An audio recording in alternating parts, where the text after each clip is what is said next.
Welcome back, everyone, and today is part 3 of my small bedroom to kitchen pantry makeover, and I have to say I'm finally getting my sanity back. I am about 85% of the way to getting the first part of this project complete, and my only goal was a working, organized room where it will function as a valued part of the kitchen. And now that I have a hold on everything that I have, the last part of the venture is to basically do a deep dive into organizing, along with how and where to store things, what stays, and what will go into long-term storage. So today I'm talking about pantry organization from soup to nuts. My name is Laura, and welcome to Applewood.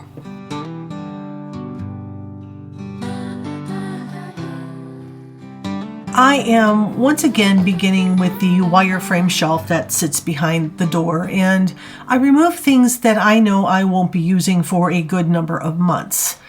For example, things like lasagna noodles, cake mixes, and of course this box of ramen that my kid loves. And I only need a few packets of these sitting in the pantry for immediate use. The Jell-O is only made as a kid's treat over the summer, and well, you know how it goes. I prefer other things at my fingertips, so these things can go into storage for later. I will be taking all of these items into the upstairs kitchen to be put away for another day. And it's a bit of an unfair advantage to have access to 2 kitchens. Most people trying to organize their cabinets and pantries don't have this kind of extra space. But the reality is that I also have 2 kitchens I have to clean, and despite this one acting like a glorified laundry room, it seems to really struggle to stay neat.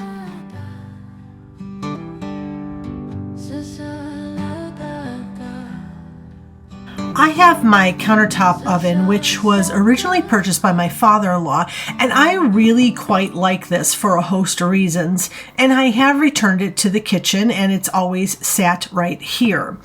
And I suppose it would be better to flip this oven and the microwave, which is something I still need to consider as I get into actually working in these 2 areas and figuring out how I am best going to use these items.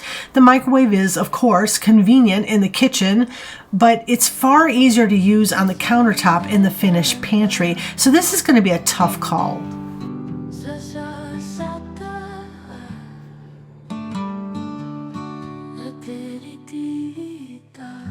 My pantry cabinets have this open gap which I use for additional storage, and I've decided that a cabinet curtain hung up to cover those areas was going to be my plan all along.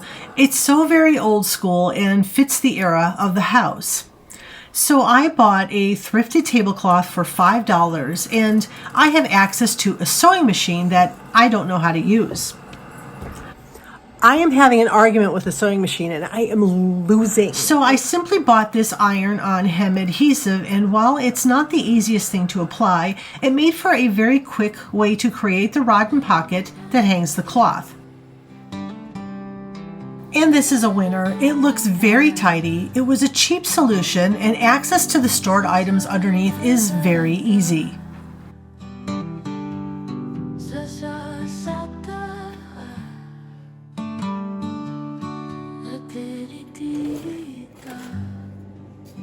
We are currently cleaning out the last 4 junk drawers that occupy this old set of cabinet drawers, and this thing is in really, really bad condition, so we are going to replace these with a new cabinet.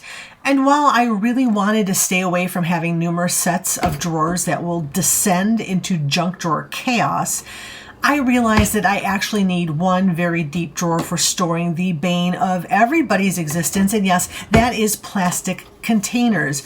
I completely loathe these things. They are often wasteful, they get stained easily, and then of course you can never find the matching lid. So in anticipation, I will be shopping for new ones. Mostly they will be glass, as my husband doesn't seem to mind the extra responsibilities of carrying that to and from work, but I will be hanging on to some plastic containers for the benefit of my young son, who sometimes takes them to school to hold lunch, and well, he's just not ready for glass containers yet. Currently, I am keeping a box filled with them under the curtain, but this is not a good permanent solution for me and my family. The box is too small, and putting it in here is a bit inconvenient. And so we will be getting that new 3-drawer base cabinet really soon. So in the meantime, it's just endless odds and ends.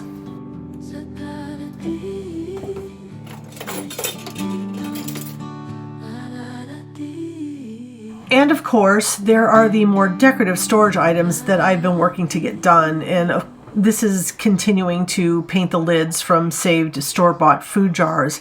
Now, I like these for their ease of use, and they cost nothing to keep them for dry storage, but in case you didn't see my spice video, once again, here's how I paint the lids. You want to wash and clean the lids really well.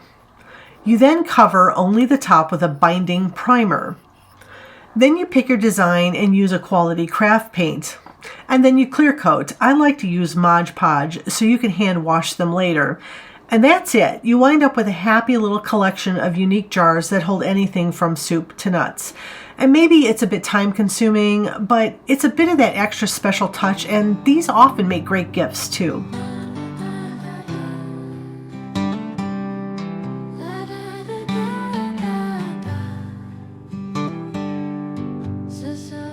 One of my ongoing projects is this potatoes and onions wood box that I just didn't get a good shot of before I asked my husband to sand it down to the bare wood. I then primed it and I began to give it a decorative paint job using the apple motif, beginning with a simple drawing on the front. And once I had a painted image, I sanded it down to give it an aged look. And this is going to be a work in progress for a bit. I really have to be motivated to work on these kind of things. And now that the weather is warming, my mood to get this done is simply waning. I'd rather be working on my abstract imagery in the studio, making marks where I please instead of following some formula. And this box is going to store my plastic grocery bags that I use for the kitchen. It's just a simple upcycling for what otherwise would just be a donated item. It works for cheap storage, and I don't have to buy anything, so it's a win for some really creative repurposing.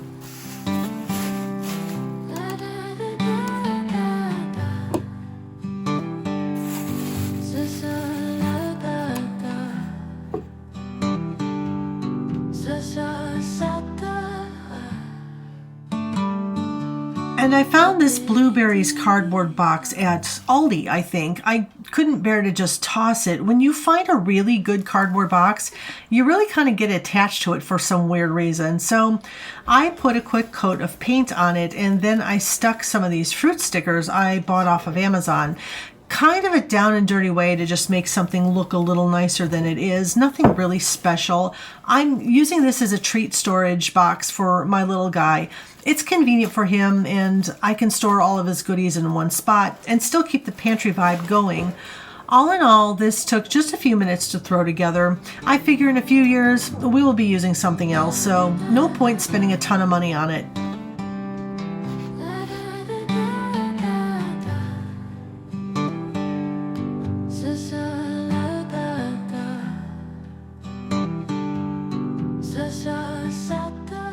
I bought this fun little crate.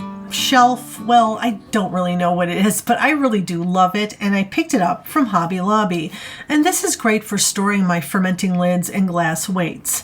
I'm using this now roomy countertop for making my ferments. The water filter canister is right here. I have quick access to my jars, and the lids and the weights now have a place to call home. I have my 2 cutting boards here with an easy access. So this pantry is not just dedicated storage. I now have a place to actually do some real kitchen work. And we really have come a very long way from the unorganized mess into a room that is actually going to function quite easily for years to come.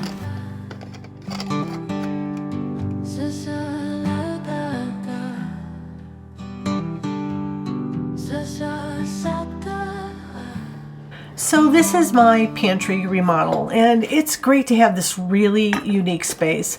I'm so looking forward to installing the new floors and then putting in a number of new shelves. But for now, it's going to function in every way I need it to. And when we're ready to do the last few things on our list, I think we will have a better idea of how we actually use this room. And that's really important when you make your decisions about where to go next in your renovation. What would I change? Well, the wall crates for one. I am in this love-hate relationship with these shelves, and I'm certain it simply comes down to the fact that they are painted and not stained. In the grand scheme of things, it's unimportant. It functions exactly how I need it to, and it holds all of my glass storage jars.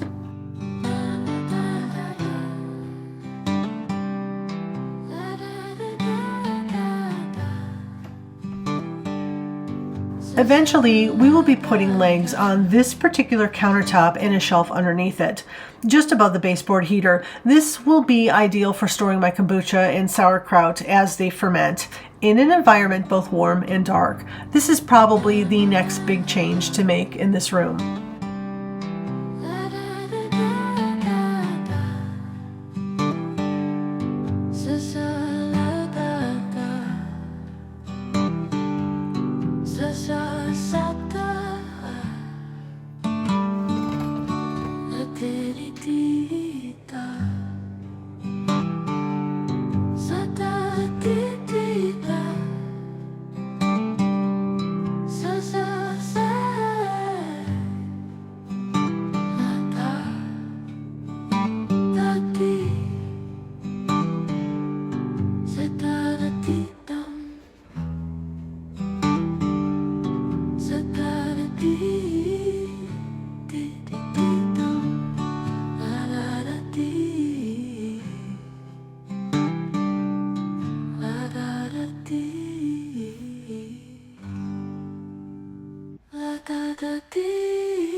So what do you think about this pantry renovation? Have you ever flipped a bedroom for some other purpose? Let me know. I would love to hear stories. And that's all for me today. I'm looking forward to getting caught up on some canning I was supposed to do over the winter. So I'm going to make the time to start planning all of that and more. Thanks for stopping by, and I will see you next time.